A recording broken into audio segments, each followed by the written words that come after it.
Yeah, great. Good morning, good afternoon, good evening, my colleagues and friends who join this session live or watching the video recording. So it's so glad I'm honored to say a few words at the beginning of this session to present the Kuznets Prize to the best paper published this year in the Journal of Population Economics. So of course, this is Kuznets Prize, and Simon Kuznets is a pioneer in population economics, and the former professor at Harvard University, and the 1971 Nobel Prize laureate in economics. Of course, Simon Kuznets have many ways to inspire us in this field. And also here, I'm now sitting in a building called the Yale Economics Growth Center, which actually was founded with the help of Simon Kuznets in the 1960s. So, and here we still here have something called the Kuznets Memorial Lecture every year. So that just showcase how influential Simon Kuznets has for us. And this year, there are two authors, Peter Eibich from Université Paris Dauphine, and Emma Zai from Max Planck Institute for Demographic Research received this year's the 2025 Kuznets Prize for their article, Are the Grandparents All Right? The Health Consequence of Grandparental Child Care Provision. So this is very high quality work, and I'm very fortunately, I'm the handling editor of this article. So, and I think there are two things make this article very important. I want to highlight. Recently, the World Bank issued a report on the proportion of people who are grandparents over the last 20 years. And we see a huge increase in the share of the living population who are grandparents. That just shows that our society here in the world has been aging fast, and more people among us are serving as the role of grandparents. And so this work is so important, speaking to doing research on this growing larger and larger group of population. And secondly, as economists, we all know that we are quite interested in long-term consequence and evaluate the life course determinants of health, and the intergenerational impact is so important in many ways. And also that also affect the policy, actually. For example, we know that Peter studied retirement. When we look at retirement, it has impact not only on the aging population, but also on the next generation or even the grandchildren's care.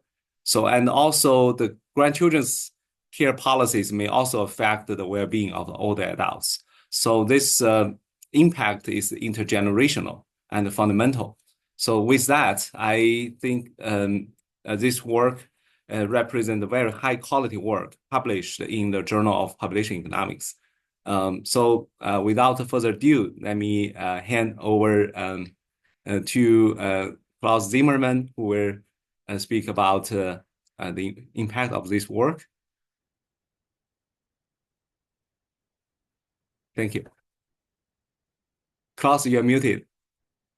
Okay, too many things at the same time. Sorry. Thank you very much, Xi, for the introduction. Just a few words on the side of the editor-in-chief. I'm, of course, very happy to have exciting new research in particular areas where the journal wants to be strong. So we know that taking care of kids is becoming an increasing challenge in societies where both parents are working and want to engage in society also.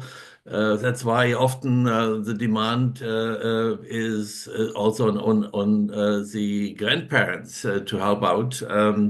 And this is particularly important for countries like China, but also for Europe. That's why not by chance, people are involved here also who know these continents very well. And well, we think that the Journal of Population Economics will have in the future more interest also in this topic. What's happening to that kind of parenting, and what's happening also to the older people in particular. And that's why we are very curious to learn more about this. Well, now we have something like what we call collections. We don't have special issues. Why does the journal does not have special issues? Well, it has not special issues since long because we think that we have too many very good submissions. For instance, this year we will get about 1,000 submissions. If we would have using the issues for special issues, we would take it away from normal submissions. However, also the question is it always equality which is relevant? Now, of course, if people are if articles are clustering around a topic, well, that could help to get more citations. Now, to combine that a bit, we have collections. This is like a special issue, but but it's not a special issue. Why? Because first, the Journal of Population Economics has from this year on continuous article publishing, which means that a paper, as soon as it is accepted and produced, it gets online, and then it goes in the running issue. So we no longer can cluster articles and keep them. So we have no longer a backlog. That's what the good news is. Now the collections are an additional way to rank articles. Say, well, these are a collection of articles from the past and the future and the current submissions. Yes. Which we would like to give attraction. So we hope that this article and the prize of this year helps to develop one of our new collections we have in the near future, which would be on grandparenting. So hopefully the work of Peter and Emma will be heavily cited due to this thing. Now, with these words, I would like to handle back to Xi, and well, he handles back to Peter to give us some insights in the article.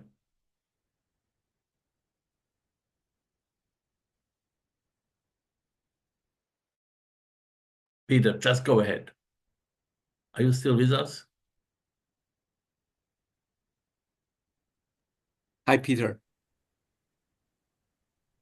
I'm afraid you will have lost him, isn't this? I Yes. think he was frozen. Yeah. Yeah. So He'll come back later. yes. So in the meanwhile, we can entertain a talk with you, so to speak. What brought you to this topic, Emma? Why have you started this working on grandparenting?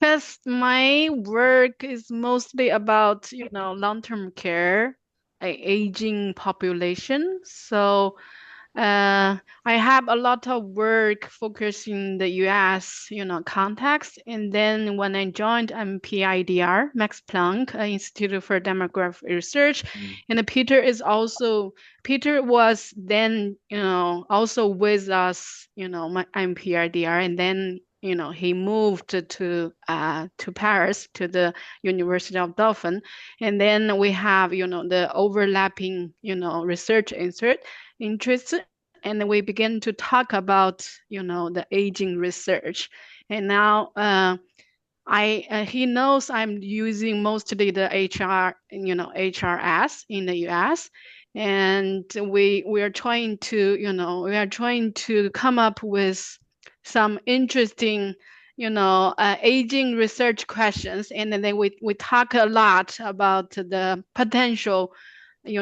potential topics, and then this one, the grandparenting one, just pops up, and then we keep talking, and then I try to come up some patterns, some potential outcomes from the HRS, and then we think, we can do this, and all of a sudden this paper just pops up. And also we are very lucky, to receive very good quality referee reports, and also we're so grateful for Professor Chen and Xi Chen, being with us, and then we got, revision and revision, and then it turns out to be, the final publication in the Journal of Population Economics, and it turns out to be, I think it's being a high quality, paper, and the people can also learn, our, methodology, and then also continue to do more, good quality, intergenerational or grandparenting, research in the future. Yeah, I'm sure there is a large potential for future research in this area. Now I give back to Xi, who is chairing, because we see Peter Hi, now Peter. back to us. No Hi, problem, Peter. Peter, you may try to share the slides. Let's see. Yes, I'm very sorry that I was gone there for a second. Problem with my internet connection.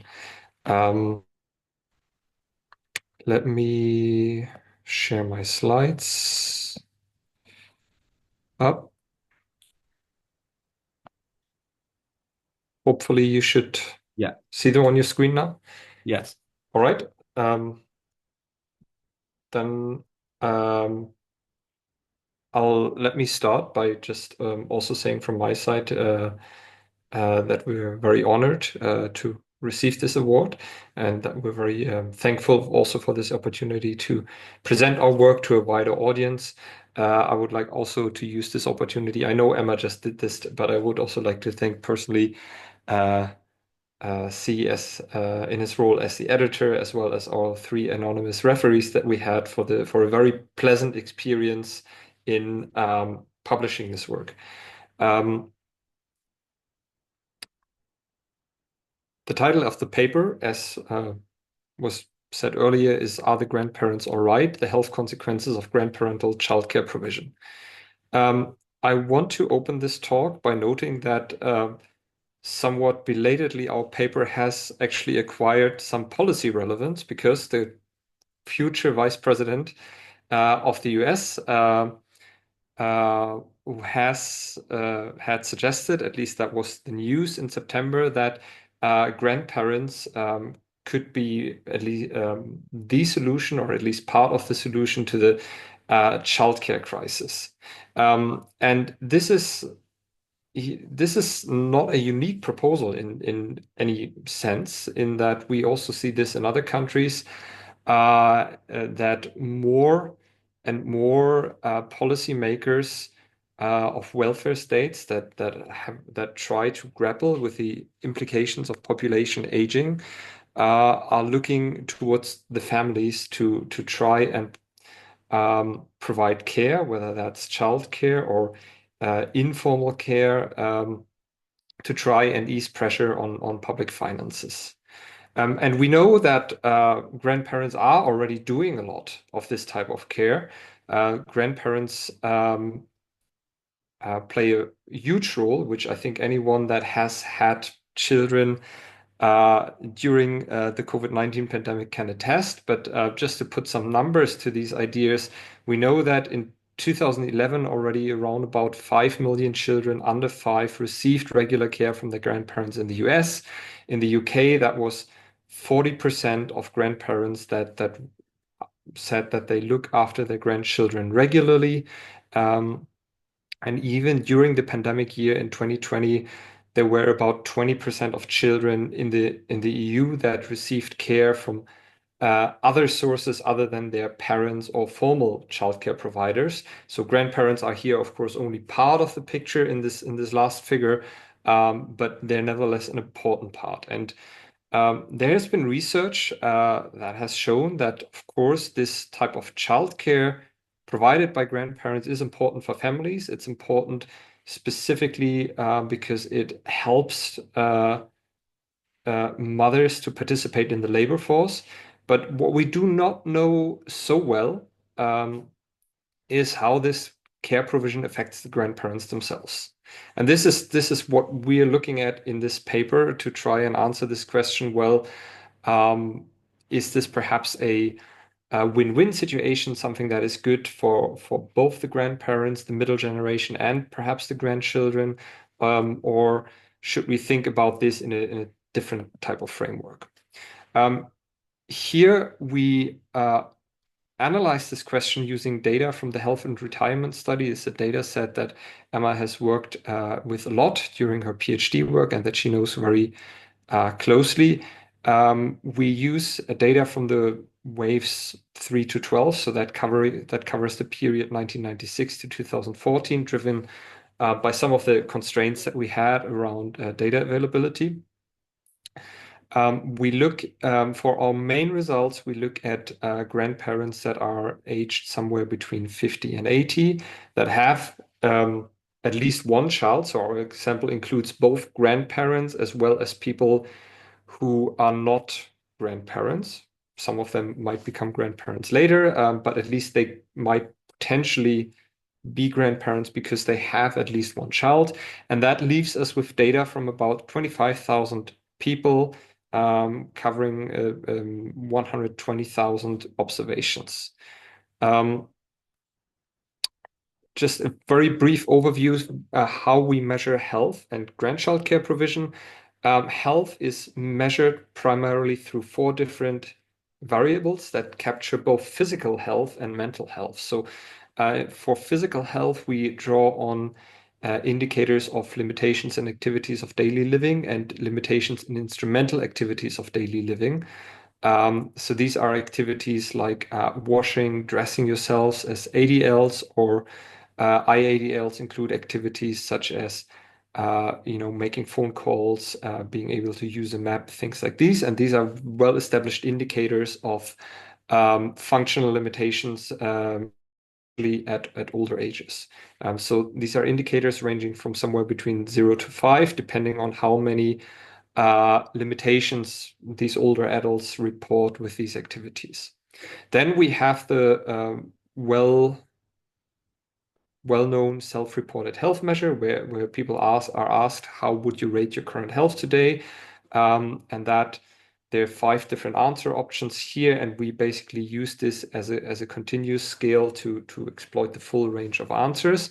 And we use the CES-D scale, which measures the number of depressive symptoms on a scale from 0 to 8. One thing I want to note here is that all of these indicators are scaled such that higher values denote worse health. So for the ADLs and IADLs, it means more limitations of daily living. For CES-D, it means more depressive symptoms, and the self-reported health measure is also scaled such that higher values here correspond to worse states of health. Our main variable of interest here, our treatment variable, is a binary indicator that measures whether the subjects in our study have provided at least 100 hours of grandchild care in the last 2 years. So this is based on a question that asks people, how many hours did you look after your grandchildren in the last 2 years?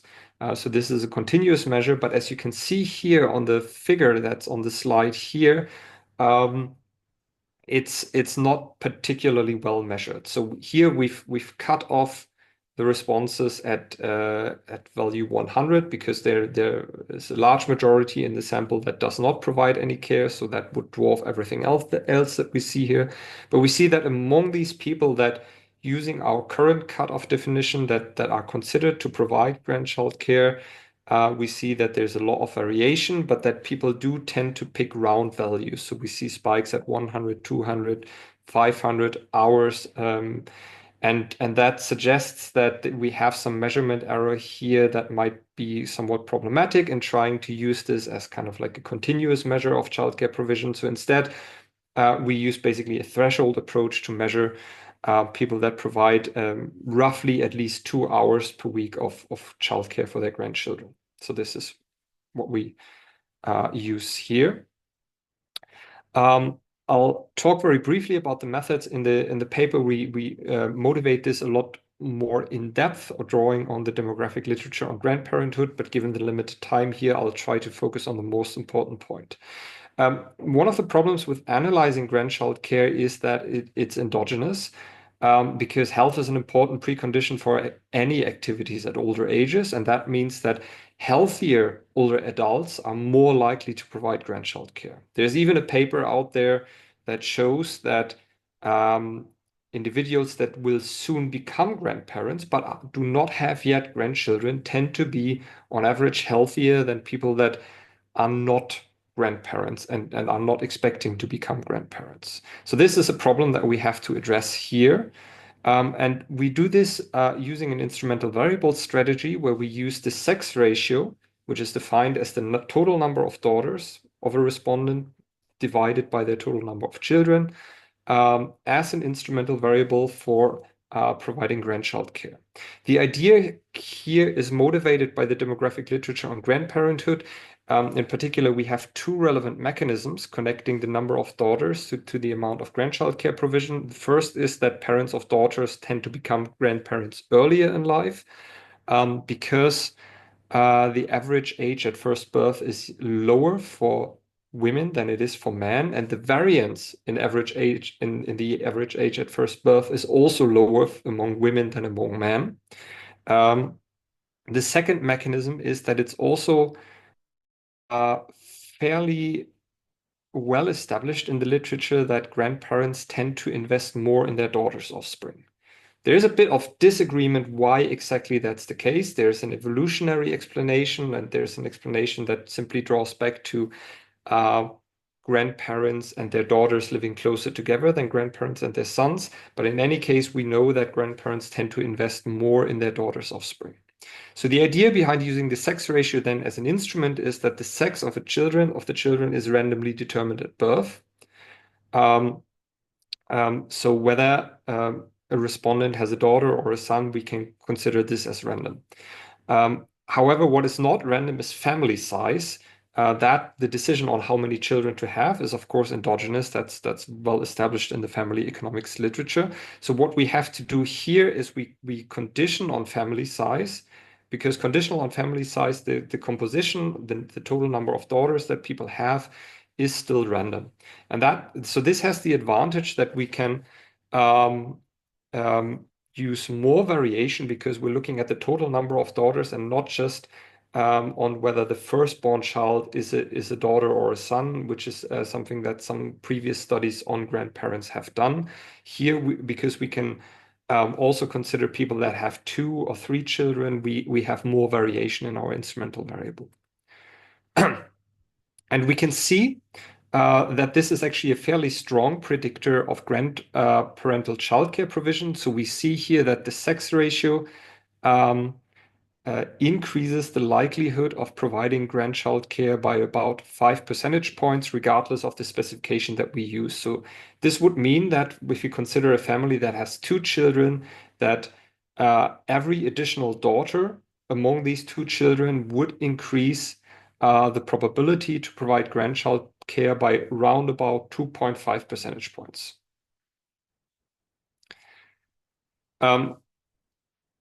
Now, of course, we know also from the literature that the gender of children is correlated not only with grandchild care provision, but also with other factors. For example, the risk of divorce, or whether older adults receive informal care because they're one of the primary caregivers in old age. And this is something that we also observe in our data. So here on the right-hand side in the figure, we see the correlation between the sex ratio and a bunch of different variables. And most of these do not show any significant relationship, but we do see that there's a small relationship between being separated or divorced, or on the other hand, married or partnered, and the sex ratio, as well as whether people received help from their children.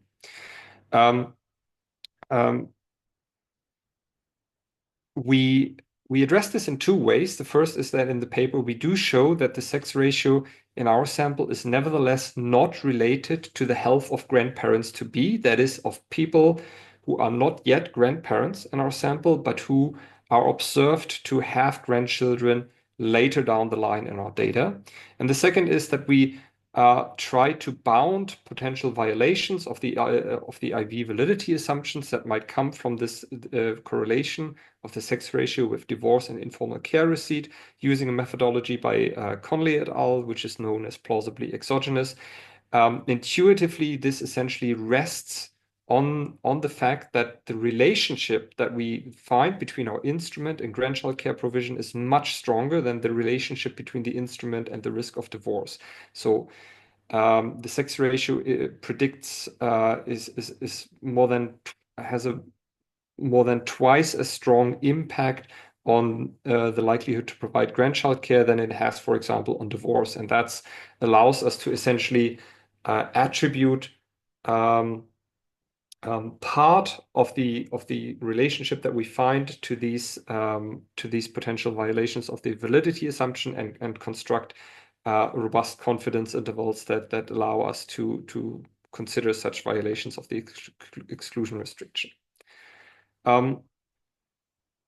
When we estimate a simple regression of our health outcomes on grandchild care provision, we find what most other studies in this literature have found, that is, looking after grandchildren is correlated with better health. So again, a reminder here, all these health outcomes are scaled such that higher values represent worse health, so negative effects are positive changes in health. And this is in line with what most of the literature has found, but that, of course, in some sense might simply reflect that health is an important precondition to actually look after grandchildren. When we use our IV strategy to address the indigeneity of grandchild care provision, we do find that the effect of grandchild care provision on health is actually negative. So we find about a 0.7 point increase in both activities of limitations in activities of daily living and limitations in instrumental activities of daily living. We find around about 1 point change in self-reported health, and we find an increase in depressive symptoms as well, which is, however, not statistically significant.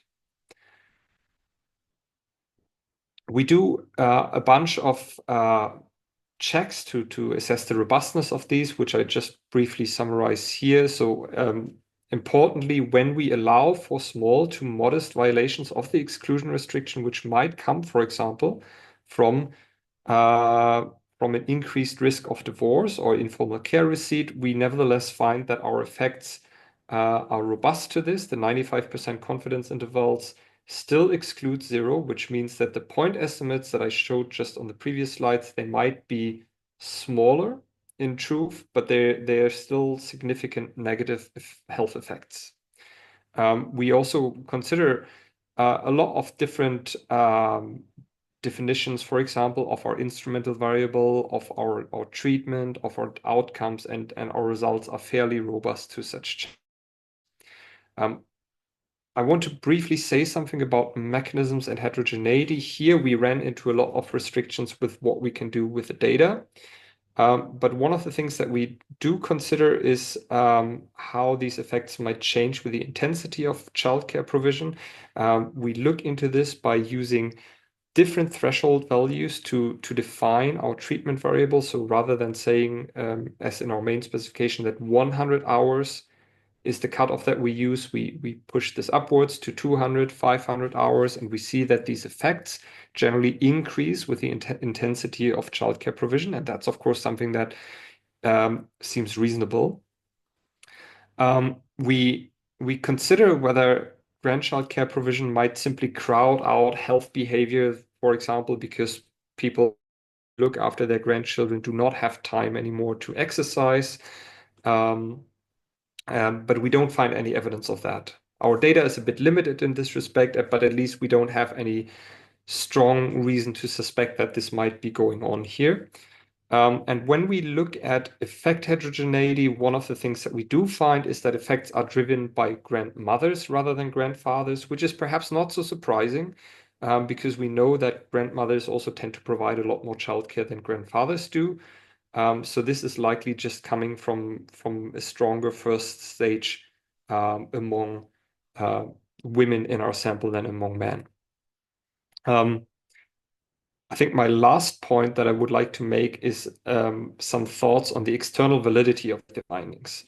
So our instrument, of course, identifies a local average treatment effect. That means the people who actually contribute to the identification of this effect provide childcare because of the instrument assignment. So in our case, this might imply that they might become grandparents earlier in life than, for example, always taker that would always look after their grandchildren regardless of the sex composition among their children. And it's also possible that these compliers may have a stronger bond with their children. The problem with this is that with these ideas in mind, it's not straightforward to conclude whether how the effect might look like once we try to generalize this from our complier population to the average population. We might say that perhaps younger grandparents might suffer stronger consequences because they have to reconcile in childcare provision with, for example, labor force participation, and that makes it more difficult. On the other hand, maybe they might also have an easier time looking after these grandchildren because their health is on average still better. They're still more resilient than grandparents at older ages, so this might be a reason to suspect that perhaps our treatment effect here is actually smaller than it might be in the overall population. So to provide some empirical evidence here, we use a marginal treatment effect framework to look whether these treatment effects are stable or change based on people's propensity to select into the treatment. And for most of our health outcomes that we look at here, we actually find that these marginal treatment effects are relatively stable. So you see here an example figure. This is for limitations in activities of daily living, where the black line, the estimated marginal treatment effect, is actually fairly stable across the entire distribution of the propensity to select into the treatment. A final thought is that, of course, our results here are, this comes from data for the US, and it seems there are some previous studies that have used IV approaches to address this question for Taiwan and Europe. And in Europe, Brunello and Rocco found something quite similar to us. They also found an increase. They found an increase in depression among European grandparents, whereas the Taiwanese study found positive health effects.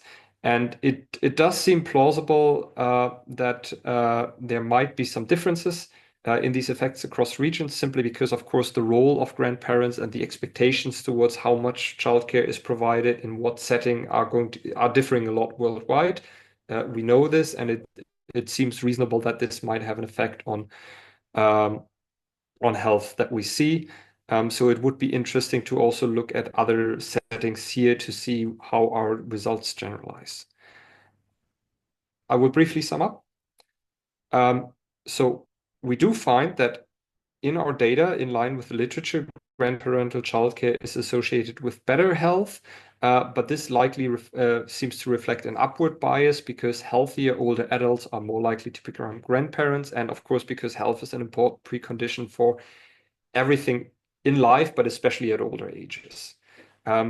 If we address this upward bias, we find that grandparental childcare provision seems to have a negative effects on most of the health outcomes we study here, in particular ADLs, IADLs, and self-reported health.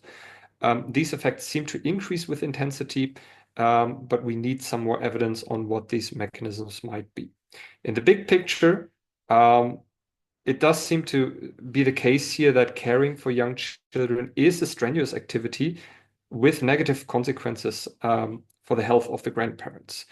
That is, of course, we know that grandparents provide childcare and that often they very willingly and very happily provide this childcare. But I think it's important here to acknowledge that they do this despite the negative consequences that this might have for themselves and for their own life. And in this case, in this sense, grandparental childcare provision can be likened to informal care provision, where we also know that family members provide care for their sick and disabled relatives even though this has some negative consequences for their own career and their health. But I think it's important to note here for the policy discourse that caring for grandchildren is not active aging in the sense that it's something that is good for the grandparents themselves also to do. And one of the implications of this is then, of course, that formal childcare expansion might actually generate positive externalities for the grandparents because they can enjoy the grandparents' privilege of still spending time with their grandchildren and helping out, but also to withdraw when things get too strenuous for themselves. And I'll end here. Thank you so much, Peter, for a wonderful presentation. And now we open the floor. We still have a few minutes for any questions, insights, and discussion. Klaus. Yeah, I do not want to keep other people away from asking questions, but at the first sight, I thought this result is surprising because I thought, well, being a grandparent, well, it must be fun to take care of the younger kids. Some people claim it's even that you have kids only to become a grandparent. Yes, I mean it's a middle stage, so to speak.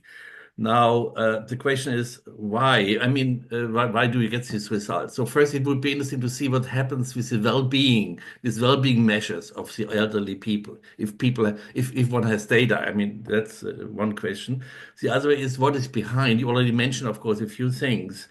One thing which comes to my mind because of anecdotal evidence, so to speak, if you look around, often grandparents, in particular the mother, likes to educate the grandchild in the way which is in conflict with the mother of the kid. Is this a potential reason why this is more conflictuous, and then people feel unhappy and maybe become unhealthy? That's my second question. Thank you for these great questions. On the first aspect, I have to say we did not look at well-being. I'm not sure what measures of well-being are available in the HRS. I think this is a question that perhaps Emma might be able to answer, but I would share your thought that I think there's an important difference between well-being and health, both in general, but also specifically in this case, in that I would actually expect that we find no or more likely even positive effects on well-being. Because we know that most grandparents that look after their grandchildren do this voluntarily and happily and seem to derive a great deal of satisfaction with this. So I would think that your intuition here is right, that we might find something interesting if we look at well-being in this context. And on the mechanisms, I think I can certainly see that especially irregular involvement in childcare, and I think this is kind of like the intensity that we're looking at here, that this might also lead to some conflict in families. I think that's what most people who have children experience at some point or another. And I could plausibly see that this might generate also some negative consequences for health, although to some extent I would expect that perhaps that might have a stronger consequence for mental health rather than physical health, and that's of course not quite what we find in the paper. But I think this would also be something to consider in future research, but we would ideally we would like to have much more granular data, actually also not just on how much time the grandparents spend with their grandchildren, but also what they actually do with them, what kind of activities and what kind of settings they look after these children, because this will of course matter a lot, I think. Thank you. Amos. Thank you, Peter, for your very interesting presentation. One aspect that I was missing is the cost of childcare. If we look at a society like South Korea, fertility is 0.7. And one of the main reasons often is debated is the cost of childcare. And grandparents, they have no choice, basically. They have to be there and support their children when it comes to childcare. And they see the positive side of grandparents taking care of young to teach them the culture, not a conflict between mother and grandmother. So I wonder how the result would look like if we could look at the situation in South Korea, the heavy cost of childcare that people do not give birth in the first place and do not get married even. Thank you. I agree that I think this is something that is likely important and matters a lot.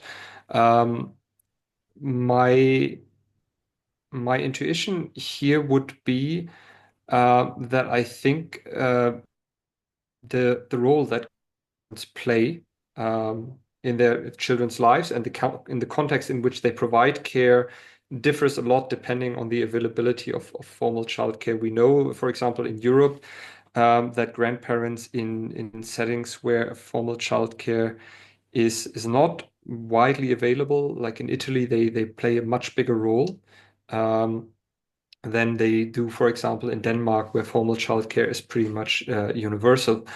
And I think that, of course, has consequences in terms of what the expectations are, both explicitly from the parents to the grandparents, but also in some sense the societal norms and expectations towards grandparents, which means that in settings with fewer formal childcare provision, there's a greater burden on the grandparents because they might have to provide more intensive childcare. They might have to provide childcare in situations that are less pleasant simply because there's no other alternatives for young families there.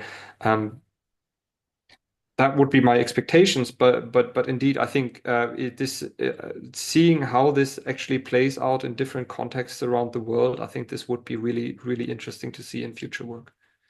Thank you. Thank you so much. Any further questions, comments, insights? I'll just really quickly, I think, comment to follow up on Klaus's point. So from my parents, when they were helping me when I was in grad school, when my kids were little, it was incredibly stressful for my mother. She was like the responsibility.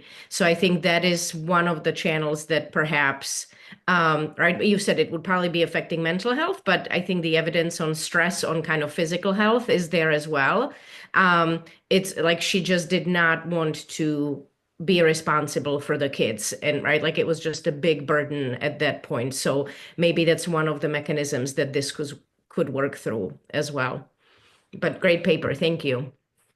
Thank you, and yes, I definitely see the point, and we know also from the health literature that mental and physical health are not separately but very closely intertwined. So I wouldn't rule out any effects there.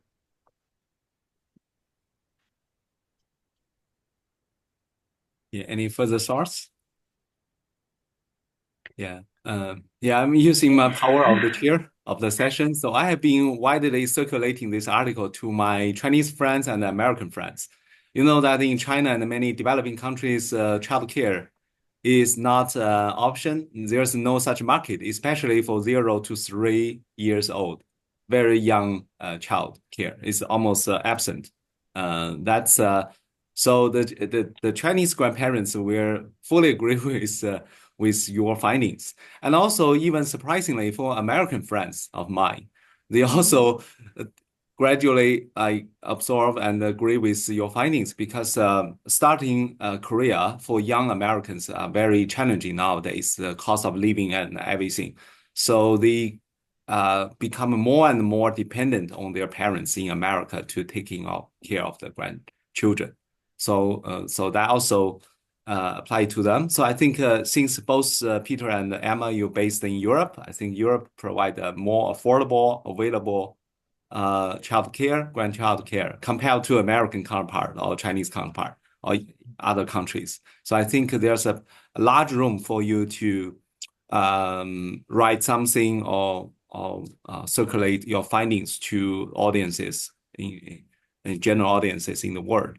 And lastly, my observation, one of the observation stimulated from your point of active aging is I think there are some experiments ongoing in China at least, that people open some nursing homes surrounded by the kindergartens. So they operate both kindergartens and nursing homes. That's definitely an experiment. I'm not sure how prevalent it is in other parts of the world, but seems that this is becoming a little bit of a trend. And sometimes, as you know, that as we getting older, the society is growingly getting older. A lot of kindergartens are being transformed into nursing homes. And they are not fully transformed, but they operate in both ways and altogether. So, do you have any thoughts about this? And I'm still waiting for any scientific evidence about whether such engagement with children may stimulate or promote healthy aging for all the adults. Thank you. Thank you. These are very stimulating observations. And I agree. I think this is a really important and interesting question. I think also in that it has been remarked that in societies that are growing older and older on average, both in the general population, but importantly also in the voting population, that I think having such opportunities for intergenerational contact and exchange, I think this is something that is probably very important. I'm also not aware of any systematic research that is being done on this, but I would be highly interested to see these findings. Because I think ultimately, similarly to parental childcare provision, I suspect that being able to engage with people from other generations, I think this is overall probably something good and engaging. I think what our research in some ways shows that I suspect the difference is whether you can do it on your own terms or not. I mean, that's the benefit of being a grandparent, and depending on the context, that at the end of the day you can hand the children back and they're someone else's responsibility. And I think that makes the difference between childcare being something that is enjoyable and something that is strenuous and stressful.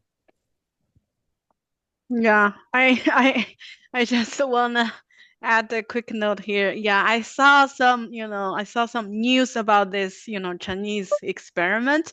I was a little bit surprised they want to do this experiment, but now it's yeah, I really looking forward to, more research, doing this kind of like engagement. But I think for this experiment, it's kind of like it's not there, it's kind of like the interaction between generations, but for this between generations, but for these two different generations, they are not kind of like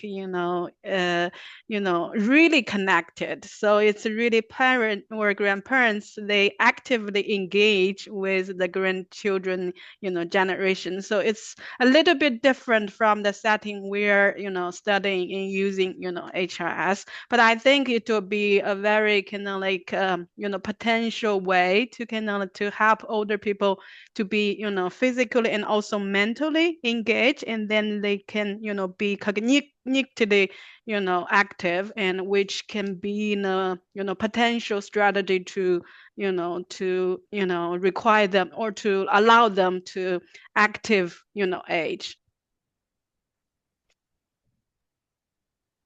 Yeah, and by the way, I noticed that Klaus Zimmerman has a chapter grandparenting in the handbook of labor human resources and population economics, and many of you might be interested to take a close read.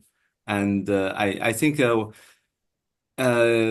yeah, although the session is short, right, we have to end this session, but our discussion, very meaningful discussion, will continue.